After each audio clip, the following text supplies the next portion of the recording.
वंदे लोकतिलकं सततवार्ता विभूषणं अमरकृत्य शरणं प्रबोधं लोकजीवनं प्रणय प्रमथ जागदीपनं वंदे जीवन जीवनं सत्पुरुषं नमामि। प्राणर शिशि ठाकुर जगजननी शिशि लक्ष्मी माँ जुगाचार्य शिशि बड़दा आजिर भरोसा प्रधान आचार्य चरण मनंत कोटि प्रणाम। पूज्य अबिंदा एवं ठाकुर परिवार समस्त चरण मनंत कोटि प्रणाम।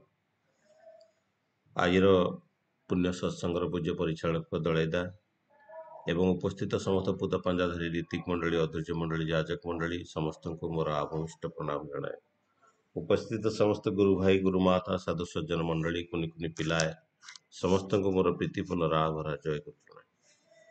सर्वप्रथमे आज सत्संग जो मैंने भोग निवेदन कर तथा तांको परिवार शांति सृष्टि परम पिता निकट में प्रार्थना रखे।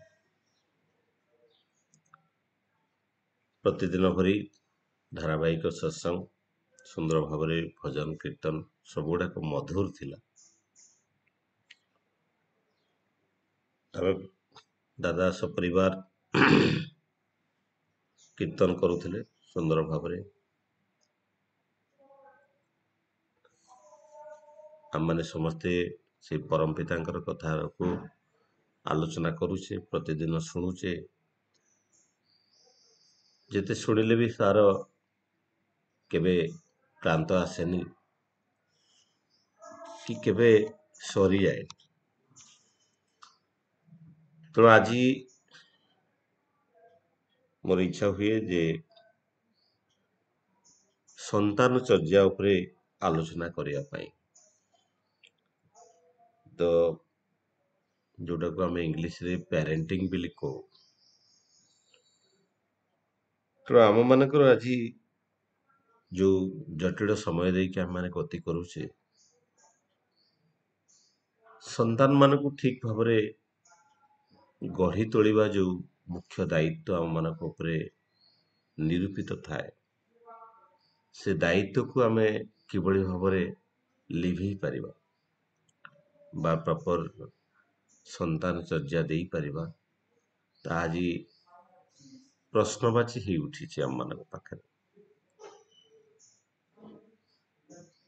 बोधहुए आम मान भितर सेमि किसी कमी रही जाउछि। आम गोटे सुसंतान को सुंदर भाव धरापृष्ठ ताको आम अवतीर्ण कर पारुनु। आम अनेक घर बाड़ी अनेक किसी करिपारू किंतु ए दुनिया को सर्वश्रेष्ठ दान आमे जदि किसी देकी जाई पारू जा बड़दांकर कथा थिला आमे अनेक किसी करिपारू घर करिपारू कोठा करिपारू कार किଣି देई पारू जमी जमा बहुत किसी कमई देई पारू किंतु ये समाज पाई बा ये राष्ट्र पाई ये सब दान नुहे। मुझे जमी किणली आउ जनकर थिला मु नहीं गली मुझे घर कली काली हयतो भांगी जीव किंतु ये राष्ट्र पाई समाज पाई सर्वश्रेष्ठ दान होउछि गोटे संतान। ई संतान बा रेत शरीर भितरे से ही समाजर मंगल रे लागे समस्त सामाजिक कर्म एवं ए राष्ट्र को एक सर्वश्रेष्ठ राष्ट्र रे परिणत करिवार सहायक होता है। आम भावु आम तो मरीजु आउ आमर कौन अच्छे अनेक लोकंकर से प्रकार धारणा थाए किंतु मनीष केबे मरेनी मनीष केबे भी मरेनी ना शारीरिक रूप रे ना आत्मिक रूप रे। आत्मा तो पुनर्जन्म नहीं पुणी थे धरापृष्ठ आसे ये जन्म जन्मांतर कर्म बंधन चक्र भितर से बार बार पुणी धरापृष्ठ को आसे आ शारीरिक स्तर रे आम जो रेत शरीर आम जो संतान सृष्टि हुए से संतान संतति भितर आम माने धरापृष्ठ रे बंची रहू।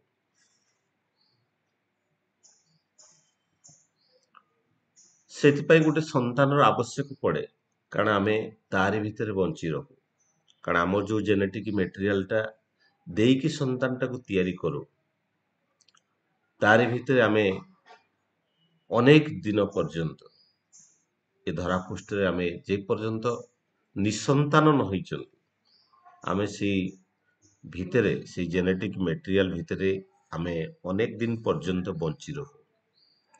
ତେଣୁ ମୃତ୍ୟୁ ନଥାଏ। ତେଣୁ ସନ୍ତାନ ହଉଛି ସିଏ ଯେ ସମାଧାନରେ ବଢି ଉଠେ, ସେ ହଉଛି ସନ୍ତାନ। ଅନେକ ସମୟରେ କଣ ହୁଏ, ଆମେ ସନ୍ତାନ ଠାରୁ ନିଜକୁ ଆମ ପିଲି ମାନଙ୍କ ଠାରୁ ଆମେ ନିଜକୁ ବହୁତ ବଡ ଭାବୁ। କେବଳ ବୟସର ତାରତମ୍ୟ ଥାଏ। ମୁଁ ଆଗେ ଜନ୍ମ ନେଇଛି ଆଉ ମୋର ସନ୍ତାନଟା ପରେ ଜନ୍ମ ନେଇଛି, ଖାଲି ସମୟର ବ୍ୟବଧାନ। କିନ୍ତୁ ଯୋଉ କ୍ରୋମୋଜୋମ ବା ଜେନେଟିକ୍ ମେଟେରିଆଲ ଦେଇ ମୋ ସନ୍ତାନଟା ଜନ୍ମ ନେଇଛି, ତାହା ଯେ ମୋର କ୍ରୋମୋଜୋମ ଠାରୁ ଯେ ଅତି ଉନ୍ନତତର, ତାକୁ ମତେ ବୁଝିବାକୁ ମୁଁ ବୁଝେ ନା ବୋଲି ମୋର ସନ୍ତାନ ଚର୍ଯା ଠିକ ସେ ହେଇପାରେ ନା। ଠାକୁର କହୁଥିଲେ ଯେ କ୍ରୋମୋଜୋମ ହଉଛି କ୍ରମାନ୍ୱୟରେ ବୃଦ୍ଧି ପାଇବାର ସମ୍ବେଗ ଯାହା ଭିତରେ ଅଛି, ତାହା ହଉଛି କ୍ରୋମୋଜୋମ। ତେଣୁ ମତେ ବୁଝି ନେବାକୁ ପଡିବ ଯେ ମୋର ସନ୍ତାନ ମୋ ଠାରୁ ଅନେକ ଗୁଣରେ ବୈଶିଷ୍ଟ୍ୟରେ ଉନ୍ନତ ସ୍ତର। ଆମେ ଭାବୁଥିଲୁ ଯେ ଗୋଟେ ପିଢି ଆମେ ବଞ୍ଚିଛେ ଆମର ସନ୍ତାନ ସନ୍ତତି ଆଉ ଗୋଟେ ପିଢି ବୋଲି। କିନ୍ତୁ ସମୟ କାଳର ଚକ୍ର ଏତେ ତୀବ୍ରତର ଗତିରେ ବର୍ତ୍ତମାନ ଗତିଶୀଳ ହଉଛି, ପ୍ରତି 3 ବର୍ଷରେ ଇଏ ପରିବର୍ତ୍ତନ ହେଇ ଚାଲିଛି, ପିଢି ପରିବର୍ତ୍ତନ ହେଇଯାଉଛି। କେତେବେଳେ ଆର୍ଟିଫିସିଆଲ ଇଣ୍ଟେଲିଜେନ୍ସ ଚାଟ୍ ଜିପିଟି ଆସିଯାଉଛି, କେତେବେଳେ କ୍ୱାଣ୍ଟମ କନସେପ୍ଟ ଆସିଯାଉଛି, କେତେବେଳେ ନାନୋ କନସେପ୍ଟ ଆସିଯାଉଛି। ପ୍ରତି ମୁହୂର୍ତ୍ତରେ ତାର ପରିବର୍ତ୍ତନ ହେଇ ଚାଲିଛି। ତେଣୁ ଆମରି ପିଢି ଭିତରେ ଅନେକ କିଛି ପରିବର୍ତ୍ତନ ହଉଛି। ତେଣୁ ଆମେ ନିଜକୁ ଯଦି ସୁନ୍ଦର ସୃଷ୍ଟି କରି ନ ପାରୁ, ଆମେ ସନ୍ତାନ ସନ୍ତତିକୁ ସେଇଭଳି ଭାବରେ ସୁନ୍ଦର ସୃଷ୍ଟି କରିପାରିବା ନାହିଁ। ତେଣୁ ଆମେ ଯେତେ କିଛି ଆମର ଶକ୍ତି ଥାଏ, ଯାହା କିଛି ଆମେ କରିପାରୁ, ଶହ ଦୀକ୍ଷା କରିପାରୁ, ସବୁ କିଛି କରିପାରୁ। ସେଥିପାଇଁ ଠାକୁର ସତ୍ୟାର ଶରଣରେ କହୁଛନ୍ତି, ଯଦି ତୁମ ରେତ ଶରୀର ଭିତରେ ତମେ ଯଦି ଫୁଟେଇ ଉଠେଇ ନ ପାର, ତେବେ ତୁମେ ମତେ ଠକିଦେଲ। ତେଣୁ ଆମେ ଅନେକ କିଛି କରିପାରୁ। ଆମେ ଇଷ୍ଟ ପ୍ରତିଷ୍ଠା ପାଇଁ ଅନେକ କିଛି କରିପାରୁ, ଇଷ୍ଟ କର୍ମ ଅନେକ କିଛି କରିପାରୁ, ଡିପି ୱାର୍କରେ ବହୁତ କରିଦେଇପାରୁ, ଅନେକ ପରିବାରକୁ ଯାଜିତ କରିପାରୁ। କିନ୍ତୁ ଆମ ରେତ ଶରୀର ଭିତରେ ତାର ଯଦି କିଛି ଇଫେକ୍ଟ ରହେ ନା, ତେବେ ଆମେ ବାସ୍ତବିକ ଠାକୁରଙ୍କୁ ଆମେ ଠକି ଦେଇଛେ।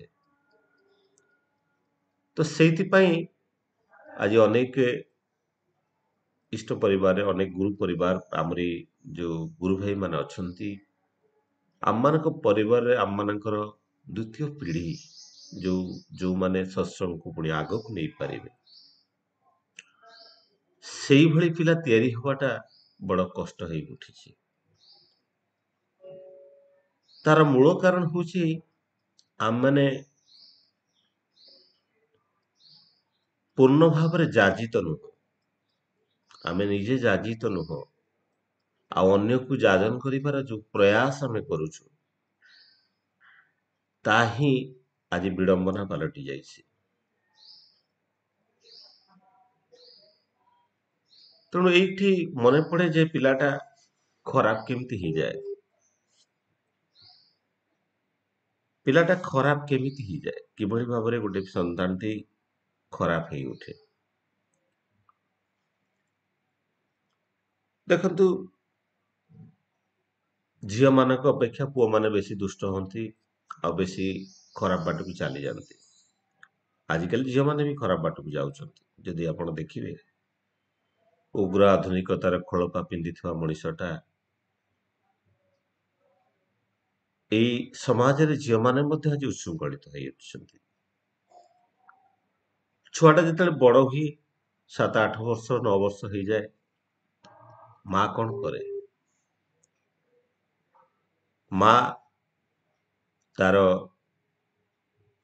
ପୁଅ ଯଦି ହେଇଥାଏ, ତାକୁ ଅନ୍ୟ ରୁମରେ ଶୋଇବାର ବ୍ୟବସ୍ଥା କରାଯାଏ, କାରଣ ସେ ଧୀରେ ଧୀରେ ବଡ଼ ହବାକୁ ଲାଗେ।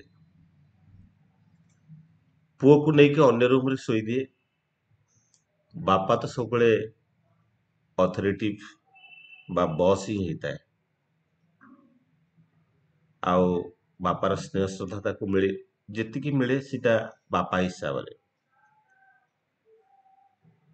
କିନ୍ତୁ ମାର ଯୋଉ ମାତୃତ୍ୱ, ଯାହା ଠାକୁର ନାରୀନୀତିରେ କହୁଛନ୍ତି ତୁମେ ସମସ୍ତଙ୍କର ମା ହବାକୁ ଚେଷ୍ଟା କର, କାରଣ ମାତୃତ୍ୱର ଅନାବିଳ ସ୍ନେହ ଆଉ କୋଉଠୁ ମିଳେ ନା। ସେଇ 8-10 ବର୍ଷ ବୟସରେ ଯେତେବେଳେ ଛୁଆଟା ମା ଠାରୁ ଅଲଗା ହୁଏ, ମା ପାଖରେ ଆଉ ଶୁଏନି, ଅଲଗା ଘରେ ଶୁଏ ବା ନିଜକୁ ନିଜେ ଗଢିବା ପାଇଁ ଚେଷ୍ଟା କରେ, ତା ଅନ୍ତରାତ୍ମାରେ ସେ ମାତୃତ୍ୱଟା ବିଳପି ଉଠେ ସେଦିନ। କିନ୍ତୁ ଝିଅଟା ମା ସହିତ ଅତି ନିକଟତର ଭାବରେ ସେ ବଞ୍ଚେ, କାରଣ ମା ଠାରୁ ଅନେକ କିଛି ଶିକ୍ଷା ଗ୍ରହଣ କରେ। ଆପଣ ଯଦି ଲକ୍ଷ୍ୟ କରିବେ, ମା ସହିତ ଝିଅର ଯେତିକି ନିବିଡ଼ ସମ୍ପର୍କ ଥାଏ, ପ୍ରତି କଥା ସେମାନେ ସେୟାର କରନ୍ତି। କିନ୍ତୁ ପୁଅ, ତାର ଭୌତିକ ଜୀବନରେ ଯୋଉ ପରିବର୍ତ୍ତନ ଆସେ, ତାର ଯୋଉ ଶାରୀରିକ ଗଠନରେ ଯୋଉ ପରିବର୍ତ୍ତନ ଆସେ, ସେ ତା ମା ସହିତ ଆଉ ସେୟାର କରିପାରେ ନା, କାରଣ ମା ତାର ପଥ ଅଲଗା କରିଦେଇଥାଏ। ସେତେବେଳେ କଣ କରେ? ସେତେବେଳେ ସନ୍ତାନଟା ବାପା ସହିତ ସେୟାର କରିପାରେ ନା। ବାପା ତ କର୍ମ ବ୍ୟସ୍ତତା ଭିତରେ, ଜଞ୍ଜାଳ ଭିତରେ ଝଞ୍ଜି ହେଇଥାଏ। ପିଲାଟା ବାହାର ଦୁନିଆକୁ ଯାଏ, ସାଙ୍ଗସାଥି ମାନଙ୍କ ସହିତ ମିଶେ, ଏବଂ ସାଙ୍ଗସାଥି ମାନଙ୍କ ସହିତ ମିଶିବା ସହିତ ବାହାର ଦୁନିଆର ଅନେକ ପରିବେଶ ପରିବେଷ୍ଟନ ସହିତ ବାହାରୁ ସମସ୍ତ ଶିକ୍ଷାଟାକୁ ସେ ଗ୍ରହଣ କରିବାକୁ ଚେଷ୍ଟା କରେ। ଏବଂ ବାହାରୁ ଯେତେବେଳେ ସେ ଶିକ୍ଷା ଗ୍ରହଣ କରେ, ଅନେକ ସମୟରେ କୁସଙ୍ଗରେ ପଡ଼ିଯାଏ। ସମସ୍ତଙ୍କର ପାରିବାରିକ ସଂସ୍କାର ଠିକ ନଥାଏ। ଏଇ କୁସଙ୍ଗ ଭିତରେ କୋଉଠି ବିଡ଼ି ଟାଣେ, କେବେ ସିଗାରେଟ ଟାଣେ, କେବେ କିଛି ଭୁଲ କରି ପକାଏ, ଏବଂ ଧୀରେ ଧୀରେ ଯେତେବେଳେ ସେ ଭୁଲଟାକୁ ସେ ଆସିକି ଘରେ କହେ, ବାପା ମା ହିସାବରେ ଆମେ ଅନେକ କଠୋର ହେଇଯାଉ, ସାଙ୍ଗେ ସାଙ୍ଗେ ରାଗି ଯାଉ, ଉତ୍କ୍ଷିପ୍ତ ହେଇଯାଉ। ଆଉ ଏଇ ଉତ୍କ୍ଷିପ୍ତତା ଭିତରେ ଆମେ ତାପରେ କ୍ରୋଧ କରି ବସୁ, ଦି ପାରେ ପିଟି ବି ଦଉ। ଯାହା ଫଳରେ କଣ ହୁଏ, ସେ ଧୀରେ ଧୀରେ ତାର ସେଇ ଭୁଲଟାକୁ ଲୁଚେଇବାକୁ ଚେଷ୍ଟା କରେ। ଝିଅ କ୍ଷେତ୍ରରେ ବି ସନ୍ତାନ ମାନେ ଯୋଉ ଭୁଲ ଭଟକା କରନ୍ତି, ପ୍ରଥମେ ପ୍ରଥମେ ଆସି ଘରେ କୁହନ୍ତି, କିନ୍ତୁ ଆମେ ଏତେ ରିଆକ୍ଟିଭ ହେଇଯାଉ, ସତେ ଯେମିତି ସବୁ ଭୁଲ ଗୁଡାକ ସିଏ କରି ପକେଇଛି, ଆମେ ଯେମିତି ଛୁଆ ହେଇନଥିଲେ, ଆମେ ଯେମିତି ସେ ଭୁଲ କେବେ କରିନଥିଲେ, ଆଜି ବଡ ହେଇକି ତାକୁ ଆଜି ଶାସନ କରିବା ସମୟରେ ଆମେ ଭୁଲି ଯାଉଛୁ ଆମ ପିଲା ବେଳର କଥା, ଭୁଲି ଯାଉ। ଆମେ ଯେତେବେଳେ କଠୋର ହେଇ ଉଠୁ, ସେ ପର ମୁହୂର୍ତ୍ତରେ କରୁଥିବା ଭୁଲ ଗୁଡାକ ଆଉ ପରିପ୍ରକାଶ କରେ ନା, ସେ ନିଜ ଭିତରେ ଚାପି ରଖେ ନା। ବନ୍ଧୁ ମାନଙ୍କ ସହିତ ସେ ଅନେକ ସମୟରେ ସେୟାରିଂ କରିକି ସେଗୁଡା ସବୁ କହେ। ସେଇ କହିବା ଭିତରେ କଣ ହୁଏ, ସେ ସେମାନଙ୍କ ସହିତ ନିବିଡତା ବଢିଯାଏ,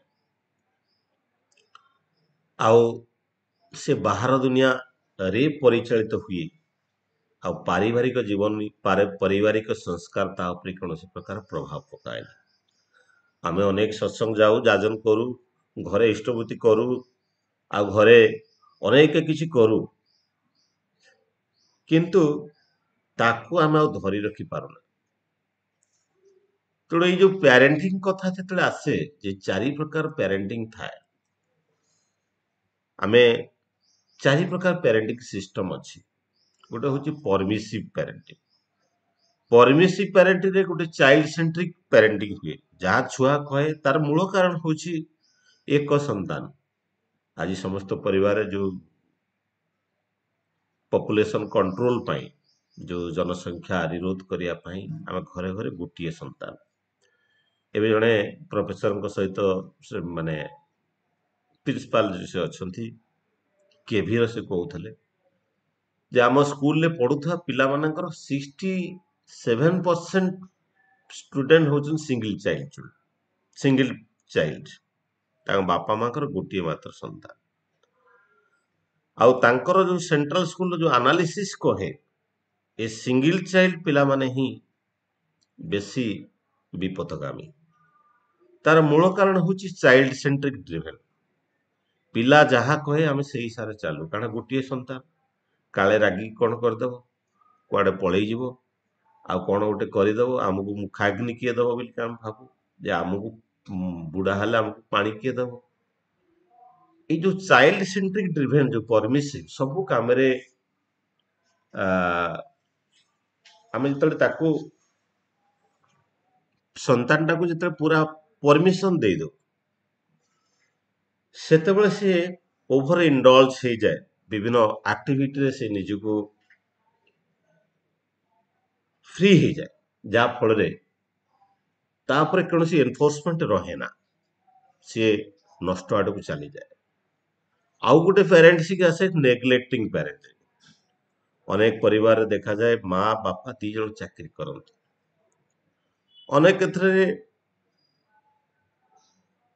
ବାପା ଚାକିରି କରନ୍ତି ଆଉ ମା ସନ୍ତାନକୁ ସେତିକି ଦେଖେ ନା।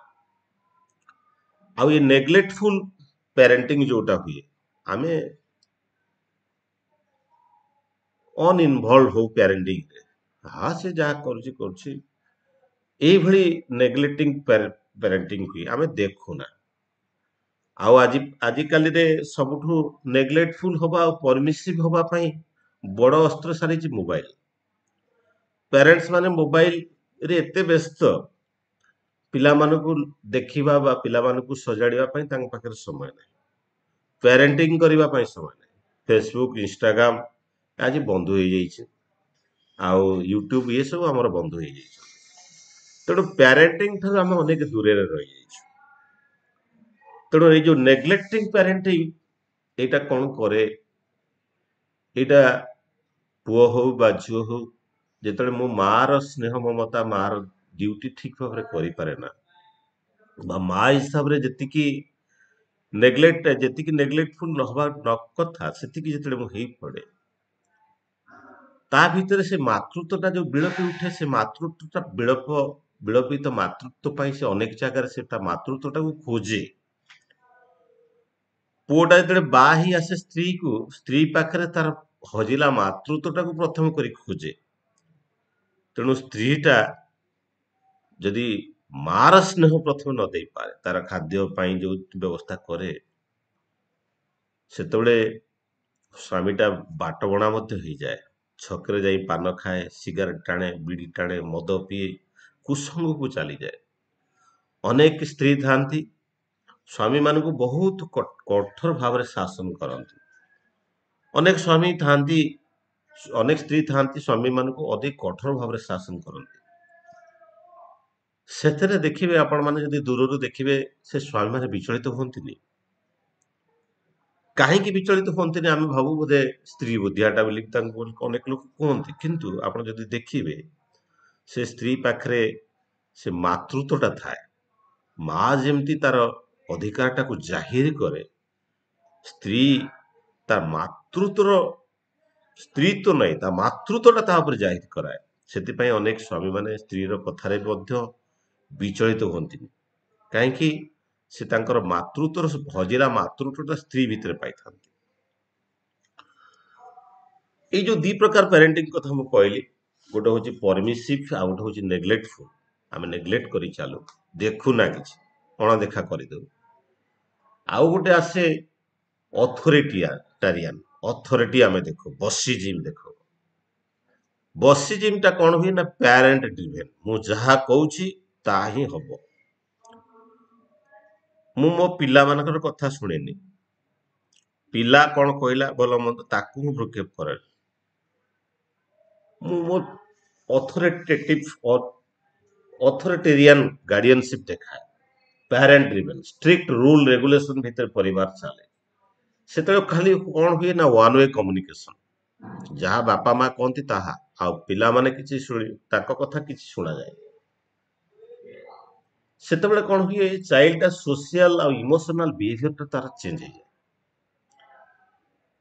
ତାର ଇଣ୍ଟରନାଲ ଜିନିଷଟା ଅନେକ ପିଲାମାନଙ୍କୁ ମୁଁ ଦେଖିଛି ଏଇ ଅଥରିଟେରିଆନ ଗାର୍ଡିଆନସିପ ଭିତରେ ଯେତେବେଳେ ପିଲାମାନେ ବାହାରକୁ ଯାଆନ୍ତି ପାଠ ପଢିବା ପାଇଁ ହଷ୍ଟେଲରେ ରହନ୍ତି ଉଚ୍ଛୃଙ୍ଖଳିତ ହେଇଯାଆନ୍ତି। କାରଣ ଏତେ ପ୍ରେସରାଇଜ ହେଇକି ଥାଆନ୍ତି ବାହାରକୁ ଗଲା ପରେ ସେମାନେ ଉଚ୍ଛୃଙ୍ଖଳିତ ହେଇଯାଆନ୍ତି। ତେଣୁ ପାରିବାରିକ ଯୋଉ ସଂସ୍କାର ଯୋଉ ଠାକୁରଙ୍କର ବିଧାନ ଭିତରେ ଆମ ଯୋଉ ପରିବାରଟା ଚଲୁଥାଏ ତାକୁ ଆଉ ସେ ମାନନ୍ତିନି। ଦେଖିବେ ଘରେ ଇଷ୍ଟବୃତ୍ତି କରୁଥିବେ ମାନେ ସକାଳ ସନ୍ଧ୍ୟା ପ୍ରେୟାର କରୁଥିବେ କିନ୍ତୁ ହଷ୍ଟେଲକୁ ଗଲେ ଆଉ କରିବେନି। କାରଣ ସେମାନେ ଯୋଉ କରନ୍ତି ସେମାନେ ପ୍ରେସରରେ କରନ୍ତି। ଆମେ ତାଙ୍କ ଭିତରେ ସେଇ ଭଲ ପାଇବାଟା ତିଆରି କରିଦେଇ ପାରୁନା। ହଷ୍ଟେଲକୁ ଗଲା ପରେ ବା ବାହାରେ ରହିଲା ପରେ ସେମାନେ ସେଟାକୁ ଆଉ କରନ୍ତି ଇଷ୍ଟବୃତ୍ତି କରନ୍ତିନି, ଆଉ ସକାଳ ସନ୍ଧ୍ୟା ପ୍ରେୟାର କରନ୍ତିନି, ନାମ ଧ୍ୟାନ ବି କରନ୍ତିନି। କାରଣ ଆମେ ତାଙ୍କୁ କରିକି ଯୋଉ କରିବାର ଯୋଉ ଭଲ ପାଇବାଟା ଆବେଗଟା ତାଙ୍କ ଭିତରେ ଆମେ ତିଆରି କରିଦେଇ ପାରିନଥାଉ। ସେମାନେ ବାହାରକୁ ଗଲେ ସେମାନେ କଣ କରନ୍ତି, ସେମାନେ ଆଉ ମାନନ୍ତିନି। କାରଣ ଆମର ପ୍ୟାରେଣ୍ଟିଂରେ ଅନେକ ଭୁଲ ରହିଯାଇଥାଏ, ପ୍ୟାରେଣ୍ଟ ଡ୍ରାଇଭିଂ ହୁଏ। ଆଉ ଗୋଟେ ସବୁଠୁ ମୋ ହିସାବରେ ସବୁଠୁ ବେଷ୍ଟ ଥାଏ ପ୍ୟାରେଣ୍ଟିଂରେ ଅଥରିଟେଟିଭ। ଏ ଅଥରିଟେଟିଭ ଗାର୍ଡିଆନସିପରେ କଣ କି ଏଥିରେ ପ୍ୟାରେଣ୍ଟ ଆଉ ଚିଲଡ୍ରେନ ମ୍ୟୁଚୁଆଲ ଅଣ୍ଡରଷ୍ଟାଣ୍ଡିଂ ଭିତରେ ଚାଲେ। ବେଳେ ବେଳେ ପିଲାର କଥା ରହେ, ବେଳେ ବେଳେ ବାପା ମାଙ୍କର କଥା ରହେ। ଖାଲି ବାପା ମାଙ୍କ କଥା ରହେନି କି ଖାଲି ପ୍ୟାରେଣ୍ଟର କଥା ରହେନି, ସେମିତି ହବା କଥା। ଆମେ ଅନେକ ସମୟରେ ନେଗ୍ଲେକ୍ଟଫୁଲ ବି ହବା କଥା, ପରମିସିଭ ବି ହବା କଥା, ଅଥରିଟେରିଆନ ହବା କଥା। ସେଇ ସବୁ ଯାକ ମିଶେଇ ଦେଲେ ଯାଉନି, ତାହା ହଉଛି ଅଥରିଟି। ତେଣୁ ଆମେ ପ୍ୟାରେଣ୍ଟ ପିଲା ସହିତ ଯଦି ମିଶିକି ଚଳୁ, ପିଲାକୁ ତାର ମନ ଭିତରେ ପିଲା ମନ ଭିତରେ ଅନେକ ପ୍ରଶ୍ନ ଆସେ ଯେ ମୁଁ ଇଷ୍ଟବୃତ୍ତି କାହିଁକି କରିବି। ଆମେ ତାକୁ ଆମ ପାଖରେ ସମୟ ନଥାଏ ତାକୁ ବୁଝେଇବା ପାଇଁ ଯେ ଇଷ୍ଟବୃତ୍ତିଟା କାହିଁକି କରିବୁ। ଆମେ ଡିପି ୱାର୍କରେ ଯାଇକି ପର ଘରେ ଯାଇକି କହୁ, କିନ୍ତୁ ଆମ ଛୁଆକୁ କେବେ ଇଷ୍ଟବୃତ୍ତି କାହିଁକି କରିବା କଥା ସେ କଥା ଆମେ ଛୁଆକୁ ପରିବାରରେ ଆମେ ବୁଝଉନା। ପରିବାର ଭିତରେ ଆମେ ସେଇ ଇଷ୍ଟ ଆଲୋଚନା ହୁଏ ନା। ତେଣୁ ପରିବାର ଭିତରେ ଇଷ୍ଟ ଆଲୋଚନା ହବାଟା ନିହାତି ଜରୁରୀ। ଆମେ ଯାଇକି ସତ୍ସଙ୍ଗରେ ବଡ ବଡ ଯାଜନ ବି କରୁ, କିନ୍ତୁ ଘରେ ଯାଜନ କରୁନା। ତାର ମୂଳ କାରଣ ଥାଏ ସ୍ତ୍ରୀ ରେସପେକ୍ଟ ଦିଏ ନା, ସ୍ତ୍ରୀ ଅନେକ ସମୟରେ ଶୁଣେ ନା, ପିଲାମାନେ ଶୁଣନ୍ତିନି। ଆମେ ସେଥିପାଇଁ ବାହାରେ ଯାଇକି କହୁ, ସେମିତି ବି ହୁଏ। ତେଣୁ ଏଇ ଯୋଉ ପିଲାଟା ଯେତେବେଳେ ମନ ଭିତରେ ପ୍ରଶ୍ନ ଉଠେ ଯେ ଠାକୁର କିଏ, ଇଷ୍ଟବୃତ୍ତି ପଇସା କୁଆଡେ ଯାଉଛି। ମୁଁ ଦିନେ ଟ୍ରେନରେ ଆସୁଥାଏ, ଗୋଟେ ଝିଅଟେ ଆସୁଥାଏ, ତା ବାପା ଯାଜକ କର୍ମୀ ଅନୁଗୁଳର, ତା ବାପା ଖରାପ ହେଇଗଲେଣି, ତାଙ୍କ ପୁରା ପରିବାର ସୁସ୍ଥହୀନ ପରିବାର। ପିଲା ବି ପିଆଜ ରସୁଣ ଖାଏନି, କିନ୍ତୁ ମୁଁ ତାକୁ ଯେତେବେଳେ କଥା ହେଲି, ସେ ଗୋଟେ ଲେକ୍ଚରର ହେଇଗଲାଣି। ସେ ଝିଅ ସାନ ଝିଅଟି ବେଳେ ଦେଖା ଯାଉଥିଲା, ମୋ ପାଖରେ ବସିଥିଲା। ମୁଁ ତାକୁ ପଚାରି କୋଉ କ୍ଲାସରେ ପଢୁଛୁ, ପଚାରି ଦିଏ। ସେ ମତେ କହିଲା ନାଇଁ ମୁଁ ଲେକ୍ଚରର ଅଛି।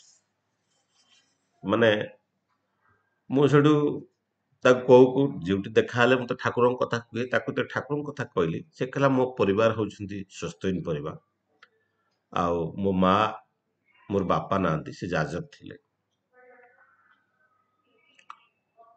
ମୁଁ ଆଉ ତାକୁ ବେଶୀ କିଛି ଠାକୁରଙ୍କ କଥା ବୁଝେଇବା ଭିତରେ ମୁଁ କହିଲା ଇଷ୍ଟବୃତ୍ତି ଗୁଟା କେମିତି ପଠଉଛ ବୋଲି ଯେତେବେଳେ ପଚାରିଲି, କହିଲା ନା ମୁଁ ଇଷ୍ଟବୃତ୍ତି ଦିଏ ନା। ମୁଁ କହିଲି କାହିଁ ନା, ମୋ ମନରେ ଗୋଟେ ପ୍ରଶ୍ନ ଅଛି ଯେ ଇଷ୍ଟବୃତ୍ତିର ପଇସା ସବୁ କୁଆଡେ ଯାଉଛି, ଏତେ ଟଙ୍କା ଯୋଉ ଦଉଛନ୍ତି ସେ କୁଆଡେ ଯାଉଛି, ଆଉ ଇଷ୍ଟବୃତ୍ତି ଆମେ କାହିଁକି ଦବୁ। ଆମେ ତ ଠିକ ଠାକୁରକୁ ଆମେ ଭଗବାନ ବୋଲି ଭାବୁଛୁ, ଠାକୁର ତ ଭଗବାନ, ତ ପଇସା ନେଇ କଣ କରିବେ। ଏମିତି ଅନେକ ପ୍ରଶ୍ନ ସେ ମତେ ପଚାରନ୍ତି। ମୁଁ ସେଇଠୁ ବୁଝିଲି ଗୋଟେ ଜିନିଷ, ଆଜି ଏଇ ଯୋଉ ନେଗେଟିଭ ଆଟିଚ୍ୟୁଡ ତା ପାଖରେ ଡେଭଲପ ହେଇଛି, ଡେଫିନେଟଲି ଛୁଆ ବେଳୁ ତା ମନ ଭିତରେ ସେଇ ପ୍ରଶ୍ନ ଉଠିଥିବ ଯେ ମୁଁ ଇଷ୍ଟବୃତ୍ତି କାହିଁକି କରିବି, ସେ ପଇସା କୁଆଡେ ଯାଉଛି, ଠାକୁର ତ ଯଦି ଭଗବାନ ପଇସା ନେଇ କଣ କରିବେ। ଏ ସବୁ ପ୍ରଶ୍ନ ତା ଭିତରେ ଯୋଉ ଉଠିଛି, ତାର ସମାଧାନ ଯେହେତୁ ହେଇନାହିଁ, ଆଜି ସେ ପ୍ରାପ୍ତ ବୟସ୍କରେ ପରିଣତ ହେଲେ ବି ହେଲା ପରେ ସେଇ ପ୍ରଶ୍ନ ତାକୁ, ସେ ପିଲାବେଳେ ମୁଁ ତାକୁ କହିଲି ଇଷ୍ଟବୃତ୍ତି ନା, ହଁ କରୁଥିଲେ, ମୋ ମା କରୁଛନ୍ତି। ତାମାନେ ସେ ଲେକ୍ଚର ଅଛି, ତା ମା ଏବେ କରୁଛନ୍ତି ଇଷ୍ଟବୃତ୍ତି। ସିଏ କରେ ନା। ଆପଣ ଦେଖନ୍ତୁ ସେଇଠି ନିଶ୍ଚିତ ନା ନିଶ୍ଚିତ ପ୍ୟାରେଣ୍ଟିଂରେ କିଛି ଭୁଲ ରହିଯାଇଛି। ଆମେ ସ୍ୱସ୍ଥହୀନ ପରିବାର, ସିଏ ଆଜି ବି ଆଇଁଷ ଖାଏନି କିନ୍ତୁ ଇଷ୍ଟପ୍ରାଣ ନାହିଁ। ଇଷ୍ଟବୃତ୍ତି ଦଉନି ମାନେ ଦୀକ୍ଷିତ, ଦୀକ୍ଷାଟାକୁ ବଞ୍ଚେଇ ରଖିବା ପାଇଁ ସେ ପ୍ରକାର ଭାବ ନାହିଁ। ତେଣୁ ଯାହା ଆଜି ସମୟ ପାଇଁ ଯୋଉଟା ଆଜି ମାନେ ଆଜିର ପରିବେଶରେ, ଆଜିର ପରିସ୍ଥିତିରେ, ଆମ ଯୋଉ ପାରିବାରିକ ଜୀବନ ଭିତରେ ଆମେ ଯୋଉ ଜୀବନ ଯାପନ କରୁଛେ, ଆମେ ଏକ ସାମାଜିକ ପ୍ରାଣୀ। ତେଣୁ ଏଇ ସାମାଜିକ ପ୍ରାଣୀ ଭିତରେ ଏଇ ସମାଜଟାକୁ ଆମେ ଯାହା ମୁଁ କହୁଥିଲି, ଆମେ ଏଇ ରେତ ଶରୀର ଭିତରେ ଜୀବନ୍ତ ଭାବରେ ଅନେକ ଦିନ ଧରି ବଞ୍ଚି ରହୁ। ଆମେ ଯଦି ଠିକ ଭାବରେ ବଞ୍ଚି ରହିବା ପାଇଁ ଚାହୁଁ, ଆମ ସନ୍ତାନ ଚର୍ଯ୍ୟାଟାକୁ ଠିକ ରଖିବା ପାଇଁ ପଡିବ। ତେଣୁ କଥା ହଉଛି, ଯାହା ଠାକୁର କହୁଥିଲେ ଯେ ଏକାନୋରକ୍ତି ତୀବ୍ରତା କ୍ରମାଗତିରେ ଜୀବନର ସୌନ୍ଦର୍ଯ୍ୟ ସାର୍ଥକତା, ଆମ ଭିତରେ ସେ ଏକାନୋରକ୍ତିଟାରେ କିଛି ନା କିଛି ଭୁଲ ରହିଯାଏ। ଯାହାଟା ଆମ ସନ୍ତାନ ଯାହା ତାରି ଭିତରୁ ଅନେକ କିଛି ଶିଖେ। ତେଣୁ ଆମ ଭିତରେ ସେ ଯୋଉ ଭାବଟା ଯୋଉ ରହିଯାଉଛି, ସେଇଟାକୁ ପରିବର୍ତ୍ତନ କରିବାକୁ ପଡିବ। ତେଣୁ ଠାକୁରଙ୍କୁ ପିତାମାତା ହଉଛନ୍ତି ତାର ପ୍ରଥମ ଶିକ୍ଷକ ସନ୍ତାନର। ଠାକୁରଙ୍କୁ ସେଦିନ ପଚରା ହେଉଥିଲା ଯେ ସନ୍ତାନର ଶିକ୍ଷା ତ ତାର ବାପା ମା ପରିବାରରେ ହିଁ ଆରମ୍ଭ ହୁଏ ପ୍ରଥମେ। କେତେ ବର୍ଷ ବୟସ ମଧ୍ୟରେ କି ଧରଣର ଶିକ୍ଷା ସେଠାରେ ହେବା ଉଚିତ, ମା ବାପାଙ୍କ ଦାମ୍ପତ୍ୟ ଜୀବନ ପ୍ରଭାବିତ କଣ ସନ୍ତାନର ଶିକ୍ଷାରେ ପଡେ। ଠାକୁର କହୁଛନ୍ତି 5 ବର୍ଷ ବୟସ ମଧ୍ୟରେ ଅଭ୍ୟାସ ବ୍ୟବହାର ଠିକ କରି ପିଲାମାନଙ୍କୁ ଶାସ୍ତ୍ରୟୀ ସୁନ୍ଦର ଅର୍ଜନ ପଟୁ କରିତୋଳିବାକୁ ହୁଏ। ତେଣୁ ଆମେ ଯୋଉ ଶିକ୍ଷା କଥା କହୁଛୁ, ଇଏ ପେଟ ପୋଷାର ଶିକ୍ଷା। କିନ୍ତୁ 5 ବର୍ଷ ବୟସ ଭିତରେ ସନ୍ତାନଟା ସବୁ କିଛି ଶିକ୍ଷା ଗ୍ରହଣ କରେ। ସେତେବେଳେ କୁନି କୁନି ଆଖିରେ ଯେତେବେଳେ ସବୁ କିଛିକୁ ଦେଖେ, ସେତେବେଳେ ସେ ସବୁ କିଛି ଶିକ୍ଷା ଶିଖିଯାଏ। ତେଣୁ ଆମମାନେ ସେମିତି ଜୀବନ ଚଳନୀଟାକୁ ସେମିତି ରଖିବାକୁ ପଡିବ ଯେମିତି ତାର ଜୀବନ ଭିତରେ ତାର ପ୍ରଭାବ ପଡେ। ତ ସେଥିପାଇଁ ଠାକୁର କହୁଛନ୍ତି ସ୍ୱାମୀର ଯଦି ସ୍ତ୍ରୀ ପ୍ରତି ସ୍ନେହଳ ମହତ୍ୱପୂର୍ଣ୍ଣ ଭାବ ଥାଏ, ଆଉ ସ୍ତ୍ରୀର ବି ସ୍ୱାମୀ ପ୍ରତି, ଠାକୁର କହୁଛନ୍ତି ସ୍ୱାମୀର ଯଦି ସ୍ତ୍ରୀ ପ୍ରତି ସ୍ନେହଳ ମହତ୍ୱପୂର୍ଣ୍ଣ ଭାବ ଥାଏ, ସେଥିରେ ସନ୍ତାନର ସେକ୍ସୁଆଲ ଲାଇଫ, ଯୌନ ଜୀବନ ଅନେକ ଦୂରେ ସୁନିୟନ୍ତ୍ରିତ ହୋଇ ଉଠେ। ଆଉ ଆବନର୍ମାଲ ସେକ୍ସୁଆଲ ଅର୍ଜ ରହେନି। ସେ ଅନ୍ୟ ଝିଅ ମାନଙ୍କୁ ଦେଖିଲେ ବା ଅନ୍ୟ ନାରୀ ମାନଙ୍କୁ ଦେଖିଲେ ତା ପ୍ରତି ସେ ଉତ୍ସୁକଳିତ ହୁଏନି, ଖରାପ ବ୍ୟବହାର ଦେଖାଏନି। ଆଜି ଯୋଉ ଦେଖନ୍ତୁ ରାବଣ ରାବଣ ମାନେ ଅନେକ ସୀତାକୁ ହରଣ କରିକି ନେଇଥିଲା। ରାବଣ ସୀତାକୁ ହରଣ କରିକି ନେଇଥିଲା, କିନ୍ତୁ ତା ପ୍ରତି କୌଣସି ପ୍ରକାର ଖରାପ ବ୍ୟବହାର ଦେଖିନଥିଲା। ଆଜି ଗୋଟେ ନାରୀ ରାସ୍ତାରେ ଯିବାର ସକ୍ଷମତା ନାହିଁ। ଯେ ଆଜି ଯେ କେତେ ରାବଣ ଆମ ସମାଜରେ, ଠାକୁର ସେଇ ରାବଣ ସେଇ କଂସ ମାନଙ୍କୁ ମାନେ ଦଂଶନ କରିବା ପାଇଁ ଠାକୁରଙ୍କର ଏଇ ନାମ ଧ୍ୟାନର ଯୋଉ ବିଧାନ, ଠାକୁରଙ୍କର ଆବିର୍ଭାବ, ଠାକୁର ସୁନ୍ଦର ଭାବରେ କହୁଛନ୍ତି ସ୍ୱାମୀ ସ୍ତ୍ରୀ ଭିତରେ ଯଦି ଭଲ ପାଇବା ସ୍ନେହଳପୁର ମହତ୍ୱପୂର୍ଣ୍ଣ ଭାବ ନଥାଏ, ସନ୍ତାନଟା ଭବିଷ୍ୟତରେ କଣ ହୁଏ, ତାର ମାନେ ଯୋଉ ଯୌନ ଜୀବନଟା ତାର ସେ ଆବନର୍ମାଲ ସେକ୍ସୁଆଲ ମାନେ ଅସ୍ୱାଭାବିକ ଯୌନ ସମ୍ବେଗ ରହେ ତା ଭିତରେ, ଯାହା ଫଳରେ ସେ ସମାଜରେ ଗୋଟେ କୁଶ୍ଚରିତ ସନ୍ତାନରେ ସେ ପରିଣତ ହୁଏ। ତେଣୁ ଯେତେବେଳେ ଇଷ୍ଟ କେନ୍ଦ୍ରିକ ଭାବ ପରିବାରରେ ରହେନି, ସନ୍ତାନର ତାର ଚରିତ୍ର ଉପରେ ତାର ବହୁତ ପ୍ରଭାବ ପଡେ। ତେଣୁ ମାର ଶାସନଟା ଠାକୁର କହୁଛନ୍ତି ଅତ୍ୟଧିକ ଆମେ ଶାସନ କଲେ ଫଳରେ କଣ ହୁଏ, ପିଲାଟା ବିଗିଡିଯାଏ। ଆମେ ଅତି କଠୋର ହେଇଯାଉ, ଆମେ ଅନେକ ଭୟ ସୃଷ୍ଟି କରୁ। ତେଣୁ ସେଇ ସବୁ ଭାବଟା ସନ୍ତାନ ଉପରେ ଅନେକ ପ୍ରଭାବ ପକାଏ। ପର ମୁହୂର୍ତ୍ତରେ ସେ ଆମକୁ ଆଉ ମାନେ ନା।